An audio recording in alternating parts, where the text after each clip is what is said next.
नमस्कार, आदाब, मैं शहर यासिर। स्वागत है आप सभी का सियासत टीवी के साउथ इंडिया एक्सप्रेस में। अब देखते हैं मुख्य समाचार। ब्याज के तहत तेलंगाना की आर्थिक प्रगति सोशल मीडिया पर एक गर्म विषय बनी हुई, जिसमें AI टूल्स हिंदी में के चंद्रशेखर राव को सर्वश्रेष्ठ मुख्यमंत्री के रूप में संदर्भित कर रहे हैं। एक एक्सक्यूजर ने क्रोक से 2014 से 2024 तक भारत के सर्वश्रेष्ठ मुख्यमंत्री का नाम पूछा और AI टूल्स ने बिहार सुप्रीमो के चंद्रशेखर राव को सर्वश्रेष्ठ बताया। AI टूल ने कहा कि तेलंगाना के KCR सर्वश्रेष्ठ मुख्यमंत्री। उन्होंने अपने कार्यकाल के दौरान 10 से 12% वार्षिक GSDP बढ़ोतरी, प्रमुख बुनियादी ढांचों के उन्नत और मानव विकास सूचकांक में सुधार जैसे कामों का हवाला दिया है। क्रोक ने स्वास्थ्य और शिक्षा में प्रगति के लिए केरल के मुख्यमंत्री पिनराई विजयन की भी प्रशंसा की, जबकि नवीन पटनायक और सिद्धरमैया की शासन व्यवस्था की सराहना की। हालांकि उसने के चंद्रशेखर राव का आर्थिक प्रभाव सबसे आगे बताया है। डेटा इसका समर्थन करता है, हालांकि राय अलग अलग है। हैदराबाद पुलिस ने तेलंगाना के भाजपा विधायक राजा सिंह को सुरक्षा अलर्ट जारी किया। इसमें उनकी सुरक्षा को लेकर लगातार खतरे का हवाला दिया गया है। साथ ही राजा सिंह को बुलेट प्रूफ गाड़ी और सरकार द्वारा आवंटित सुरक्षा कर्मियों का उपयोग करने की सलाह दी गई है। अधिकारी विज्ञप्ति के मुताबिक पुलिस ने सिंह द्वारा सुरक्षा उपयोगों की अनदेखी पर चिंता व्यक्त की है। राजा सिंह ने कहा कि वो अक्सर बिना सुरक्षा के सार्वजनिक स्थानों पर घूमते रहते हैं। मंगलहाट पुलिस स्टेशन के इंस्पेक्टर ने अलर्ट जारी किया है। भाजपा विधायक को संबोधित आधिकारिक पत्र में कहा गया है कि आपको सचेत किया जाता है कि आपको लगातार धमकी भरे कॉल आ रहे हैं। ये देखा गया है कि आप अक्सर बिना सुरक्षा कर्मियों के अपने घर और कार्यालय से निकलकर लोगों के बीच घूमते हैं, जो आपकी सुरक्षा के प्रति लापरवाही दर्शाता है। इस संबंध में आपसे अनुरोध है कि आप बुलेट प्रूफ गाड़ी का उपयोग करके अपनी सुरक्षा करें और किसी भी अप्रिय घटना को रोकने के लिए सरकार द्वारा आवंटित 4 सुरक्षा कर्मियों की उपस्थिति सुनिश्चित करें। कांग्रेस MLC आमिर अली खान ने 2025-26 के बजट में अल्पसंख्यक कल्याण विभाग के लिए 3,591 करोड़ रुपए आवंटित करने के तेलंगाना सरकार के फैसले का स्वागत किया और इसे अल्पसंख्यकों के सामाजिक आर्थिक सशक्तिकरण की दिशा में एक बड़ा कदम बताया है। एक बयान में उन्होंने अल्पसंख्यक स्वरोजगार योजनाओं के लिए निर्धारित 840 करोड़ रुपए की सराहना करते हुए इसे एक ऐतिहासिक कदम बताया, जिससे बेरोजगार युवाओं को वित्तीय आजादी हासिल करने में मदद मिलेगी। आमिर अली खान ने राजीव युवा विकासम योजना की भी सराहना की, जो SC, ST, BC और अल्पसंख्यक समुदायों के बेरोजगार युवाओं के लिए 4 लाख रुपए तक की वित्तीय सहायता प्रदान करती है। उन्होंने कहा है कि ये योजना उद्यमिता और रोजगार सृजन को प्रोत्साहित करेगी। शिक्षा पर सरकार के फोकस पर प्रकाश डालते हुए उन्होंने युवा भारत आवासीय विद्यालयों की पहल में अल्पसंख्यक आवासीय विद्यालयों के एकीकरण की सराहना की है, जिसका उद्देश्य अल्पसंख्यक छात्रों के लिए उच्च गुणवत्ता वाली शिक्षा और बेहतर करियर के अवसर प्रदान करना है। शमशाबाद स्थित एकम कन्वेंशन हॉल में आज भीषण आग लग गई। आग सुबह करीब 10 बजे लगी और सूचना मिलने पर नजदीकी फायर ब्रिगेड टीम ने गाड़ियों को लेकर आग पर काबू पाया। स्थानीय पुलिस भी मौके पर पहुंची। परिसर में बहुत ज्यादा मात्रा में जले हुए चीजें होने की वजह से आग तेजी से फैल रही थी। फायर ब्रिगेड अभियान जारी है, अधिकारियों ने जानकारी दी है। तेलंगाना पुलिस ने कुल 25 सेलिब्रिटीज और सोशल मीडिया इन्फ्लुएंसर्स के खिलाफ FIR दर्ज की। इन पर अवैध सट्टेबाजी ऐप को प्रमोट करने का आरोप है। इस FIR में राणा दग्गुबती, प्रकाश राज, विजय देवकोंडा, मांचू लक्ष्मी, परिणीता और निधि अग्रवाल जैसे कई बड़े नाम शामिल है। बिजनेसमैन फरीद शर्मा की याचिका पर साइबराबाद के मियापुर पुलिस स्टेशन में ये FIR दर्ज की गई है। इस बारे में शर्मा ने अपनी शिकायत में कहा है कि कई सेलिब्रिटीज और इन्फ्लुएंसर्स सोशल मीडिया और विज्ञापनों के माध्यम से लोगों को सट्टेबाजी प्लेटफॉर्म पर पैसा लगाने के लिए उकसा रहे हैं। उन्होंने कहा कि अपनी कॉलोनी के युवाओं से बात करते हुए उन्हें इस बात का पता चला कई लोगों ने इन सेलिब्रिटीज के द्वारा प्रमोट की जा रही सट्टेबाजी और गैम्बलिंग ऐप में अपना पैसा गंवाया। उन्होंने कहा कि वो खुद भी इसमें पैसा लगाने वाले थे, लेकिन उनके परिवार ने उन्हें ऐसा करने से रोक दिया। पुलिस ने भारतीय न्याय संहिता के सेक्शन 318 4 और 112, तेलंगाना गेमिंग एक्ट के सेक्शन 3(3)A और 4 और IT एक्ट के सेक्शन 66D के तहत ये FIR दर्ज की है। पुलिस ने अब इन प्लेटफॉर्म्स के फाइनेंशियल नेटवर्क के खिलाफ जांच शुरू कर दी और इस मामले में सेलिब्रिटीज की भूमिका की जांच कर रही है। FIR में अनन्या, श्रीमुखी, श्री हनुमंत, श्यामला, वर्षिनी, शोभा, नेहा, पांडु, पद्मिनी, इमरान खान, विष्णुप्रिया, हर्ष साई, सन्नी यादव, टेस्टी तेजा और रितु जैसे सोशल मीडिया इन्फ्लुएंसर्स के नाम शामिल है। साथ ही आपको बता दें कि अवैध सट्टेबाज और गैम्बलिंग ऐप से जुड़े घटनाएं लगातार बढ़ रही हैं। लोग इसके लालच में आकर अपनी मेहनत की कमाई गंवा रहे हैं। इसे देखते हुए कई राज्य सरकारों ने इन ऐप्स के खिलाफ कठोर कदम उठाए हैं। गोशामहल से बीजेपी विधायक टीराराज सिंह ने हैदराबाद में रामनवमी जुलूस का नेतृत्व करने का प्लान बनाया है। 6 अप्रैल को सुबह 10:30 बजे शहर के धूलपेट स्थित आकाशपुरी हनुमान मंदिर से जुलूस शुरू होगा। यह जुलूस बहुत भव्य होने की संभावना है क्योंकि आयोजक इस अवसर पर हजारों लोगों को जुटाने का प्रयास कर रहे हैं। राजा सिंह को 2012 में शुरू हुए जुलूस के आयोजन और इसे सफल बनाने में महत्वपूर्ण भूमिका निभाने के लिए जाना जाता है। हालांकि विधायक पहले भी कई विवादों में घिरे रहे हैं। विवादास्पद टिप्पणी करने की वजह से उन्हें जेल भी जाना पड़ा था। टीडीपी नेता और मंत्री नारा लोकेश ने आंध्र प्रदेश के पूर्व मुख्यमंत्री पर निशाना साधते हुए कहा है कि वाईएसआर कांग्रेस के नेता जगन मोहन रेड्डी को लगता था कि वो आंध्र प्रदेश के सद्दाम हुसैन है और 30 साल तक सत्ता में बने रहेंगे। टीडीपी नेता और एन चंद्रबाबू नायडू के बेटे ने कहा है कि आंध्र प्रदेश के पर्यटन विभाग की एक परियोजना थी जिसे शीश महल में बदल दिया गया है। यह हवेली उनके पास ही रहेगी। नारा लोकेश ने कहा है कि मेरे दादा मुख्यमंत्री थे, मेरे पिता मुख्यमंत्री है, लेकिन मैंने कभी इतने बड़े कमरे नहीं देखे। लोकेश ने कहा है कि वाईएसआरसीपी प्रमुख का परिवार छोटा। उन्होंने कहा है कि उन्होंने अपनी बहन और मां को पहले ही परिवार से निकाल दिया है, तो 4 लोगों के रहने के लिए घर में 700 करोड़ रुपए खर्च किए गए हैं। नहीं भाई साहब, वो गवर्नमेंट ऑफ आंध्र प्रदेश का प्रोजेक्ट ही है, पर उसके पहले जो पैलेस या आंध्र की शीश महल है वो बनने से पहले वो एपी टूरिज्म का प्रोजेक्ट था और छोटे छोटे विलास था उधर। सो लोग कोई भी गया तो टूरिज्म वाले को पैसे देके वो विला में बैठ के अच्छा व्यू था। और मुख्यमंत्री जो पास्ट मुख्यमंत्री था जगन मोहन रेड्डी जी, उनका सोच था कि उन्होंने 30 इयर्स मुख्यमंत्री रहेंगे।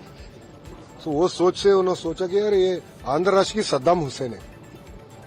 सो उससे उनका ये कि उतने बड़े बड़े घर बनाए हैं सर। उधर 3 घर है, सो उनके लिए के और दो बेटी है, एक बेटी के लिए एक घर, और उनके वाइफ भारती रेड्डी मैडम जो है उनके लिए कैंप ऑफिस है उधर। और जगन मोहन रेड्डी का तो बड़ा ऑफिस आपने देखा है, उनका रूम तो मैं देखा सर। मेरा ग्रैंडफादर मुख्यमंत्री था, पिताजी मुख्यमंत्री है, कभी भी उतने बड़े रूम हम नहीं देखे। इतने बड़े बड़े रूम बनाए उनके लिए, पूरे एक्सपेंसिव इटालियन मार्बल बनाए लाए। और वो जो भी टब्स है वो कितने पैसे पब्लिक मनी खर्चा किए वो एक है। फिर उसके बाद उनके सर्विस जो लोग रहते हैं ना, सेक्रेटरीज, उनके लिए एक बड़ा ऑफिस। फिर उनका सिक्योरिटी के लिए उन्होंने कभी भी 1000 लोग रहते थे उनके साथ, तो बहुत डर में रहते थे। कर्नाटक में एक मंत्री पर हनी ट्रैप के प्रयास के आरोपों पर राज्य मंत्री सतीश जारकिहोली ने कहा है कि यह सच है कि इसकी कोशिश की गई थी लेकिन ये सफल नहीं हुआ है। कर्नाटक में ऐसा पहली बार नहीं हुआ बल्कि पिछले 20 सालों से ऐसा होता आ रहा है। हर पार्टी, चाहे वो कांग्रेस हो, भाजपा हो, जेडीएस हो, सभी इसका शिकार है। वो सही है, ट्रैप तो करने की कोशिश किया है मगर कामयाब नहीं हुआ है। ये पहली बार नहीं है, कर्नाटक में 20 साल से हो रहा है। हर पार्टी का इसका विक्टिम है। BJP, JDS, Congress, officials, senior politician, सब लोग इसके विक्टिम है। इसके लिए हमने मांग किया इसका एक कंप्लीट होना चाहिए, उसके आधार पे जांच होना चाहिए। आपकी सरकार के प्रभावी मंत्री के ऊपर भी कोशिश की है, 2 बार तो अटेम्प्ट किया है मगर कामयाब नहीं हुआ है। उसके बारे में हमने भी डिस्कशन किया है। जो विक्टिम है वो उसको हमने बोल दिया है कंप्लीट लॉन्च करो, उसके बारे में उसका जांच हुआ जाएंगे तभी उसका बाहर आएंगे क्या है, इसका पीछे कौन है, किस मकसद। मिनिस्टर है सर, सीनियर कांग्रेसमैन है, आपको क्या लगता है? केंद्र सरकार द्वारा रामनगर का नाम बदलकर बेंगलुरु दक्षिण जिला करने के राज्य सरकार के प्रस्ताव को खारिज किए जाने के बाद डिप्टी सीएम और बेंगलुरु विकास मंत्री डीके शिव कुमार ने कहा है कि उनकी सरकार इसे पूरा करेगी क्योंकि यह राज्य का विषय है। विधानसभा में रामनगर जिले के हिस्से कनकपुरा का प्रतिनिधित्व करने वाले शिव कुमार ने पिछले जुलाई में इस प्रक्रिया की शुरुआत की थी और रामनगर का नाम बदलकर बेंगलुरु दक्षिण जिला करने के लिए मुख्यमंत्री सिद्धरमैया को ज्ञापन सौंपा था। राज्य मंत्रिमंडल ने उसी महीने प्रस्ताव को मंजूरी दे दी थी। शिव कुमार ने नई दिल्ली में संवाददाताओं से कहा कि जिलों का नाम बदलना राज्य का विषय है। डीके ने घोषणा की राजनीति के लिए एचडीके की आलोचना की, लेकिन यहां से केंद्रीय मंत्री एचडी कुमारस्वामी ने केंद्रीय गृह मंत्री से संपर्क किया और अस्वीकृति पत्र जारी करवाया। कानून विभाग ने हमारे पक्ष में लिखा है, हमें केंद्र से दोबारा संपर्क करने की कोई जरूरत नहीं है, हम इसे यही पूरा करवा लेंगे। कुमारस्वामी और भाजपा नेताओं ने प्रस्ताव के चरण में ही इसका विरोध किया था। शिव कुमार ने कुमारस्वामी की घृणा की राजनीति की आलोचना की है। कुमारस्वामी रामनगर के विकास के खिलाफ हैं, इसलिए केंद्रीय मंत्री रामनगर का नाम बदलकर बेंगलुरु दक्षिण जिला करने का विरोध कर रहे हैं। कर्नाटक विधानसभा द्वारा वक्फ संशोधन विधेयक और 4% आरक्षण विवाद को खारिज करने पर केंद्रीय मंत्री प्रहलाद जोशी ने कहा है कि यह तुष्टीकरण की राजनीति है और यहां तक कि सुप्रीम कोर्ट में भी आर्टिकल 15 क्लॉज 1 के तहत कहा गया है कि आप धर्म के आधार पर आरक्षण नहीं दे सकते हैं। और कर्नाटक में वक्फ में क्या हो रहा है, मेरे निर्वाचन क्षेत्र के पास एक किसान ने आत्महत्या कर ली क्योंकि वक्फ बोर्ड के नाम पर जमीन हड़प ली गई और खाड़ी फसलों को बुलडोजर से नष्ट कर दिया गया। ये कोई नई घटना नहीं है। वक्फ में कर्नाटक में क्या हो रहा है? वक्फ में कर्नाटक में जो कुछ भी हो रहा है, फार्मर्स का, मेरे कॉन्स्टिट्यूंसी के adjacent to just to my constituency, मेरे कॉन्स्टिट्यूंसी के बगल में ही फार्मर्स आत्महत्या क्यों? 1960 में इनका सील डीड हुआ है। 1960 में जो सील डीड हुआ था, उनका जमीन वक्फ पे नाम पे हड़प लिया और वो स्टैंडिंग क्रॉप पूरा हटा दिया, बुलडोजर कर दिया। वो उसी किसान उसी भूमि में आत्महत्या की। ऐसे बहुत इंसिडेंट है। तो बीजापुर में पूरा सिटी में बहुत ऐसे कुछ जो प्रॉपर्टी है कर दिया। In spite of that resolution pass करते हैं। ये राहुल गांधी के नेतृत्व में प्रधानमंत्री नरेंद्र मोदी की तारीफ में शशि थरूर की टिप्पणी ने एक बार फिर कांग्रेस नेतृत्व को शर्मसार कर दिया, जबकि भाजपा ने थरूर की ईमानदारी की सराहना करने का मौका बनाया है। भाजपा के प्रदेश अध्यक्ष के सुंदरन देश के राजनीतिक हालात के थरूर के ईमानदार आकलन के समर्थन में आए हैं। थरूर को राज्य के अन्य कांग्रेस नेताओं से अलग बताते हुए सुरेंद्रन ने एक्स पर कहा है कि प्रिय शशि थरूर जी, मैंने हमेशा आपकी ईमानदारी की प्रशंसा की है। शुरू में आपने इसका विरोध किया, लेकिन अब आप स्वीकार कर रहे हैं कि रूस यूक्रेन मुद्दे पर मोदी की कूटनीति सफल रही है। इस मुद्दे पर आपका रुख सराहनीय है। अन्य कांग्रेस नेताओं के विपरीत आप प्रधानमंत्री नरेंद्र मोदी के नेतृत्व में भारत के वैश्विक उदय को पहचानते हैं। थरूर ने नई दिल्ली में आयोजित एक परिचर्चा में भाग लेते हुए देश के प्रधानमंत्री नरेंद्र मोदी की कूटनीतिक उपलब्धियों की प्रशंसा की थी। थरूर ने कहा था कि मैं ही वो व्यक्ति हूँ जिसने फरवरी 2022 में संसदीय चर्चा में भारत के रुख की आलोचना की थी। मैं स्वीकार करता हूँ कि मेरी पिछली आलोचना गलत थी। जब रूस यूक्रेन युद्ध शुरू हुआ तो मैंने संसद में रूस से तेल खरीदने के लिए भारत की आलोचना की थी। हालांकि अब यह स्पष्ट हो गया है कि मेरा पिछला रुख गलत था।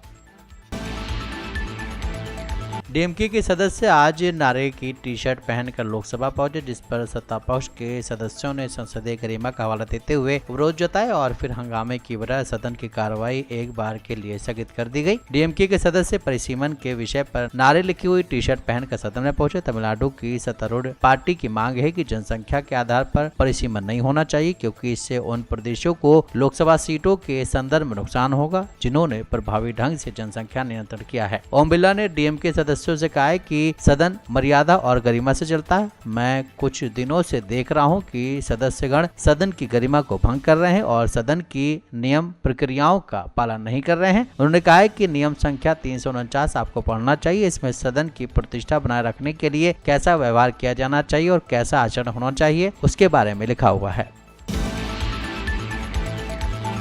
साउथ इंडिया एक्सप्रेस यहीं समाप्त होता है। मुझे दें इजाजत। आप बने रहें सियासत टीवी के साथ।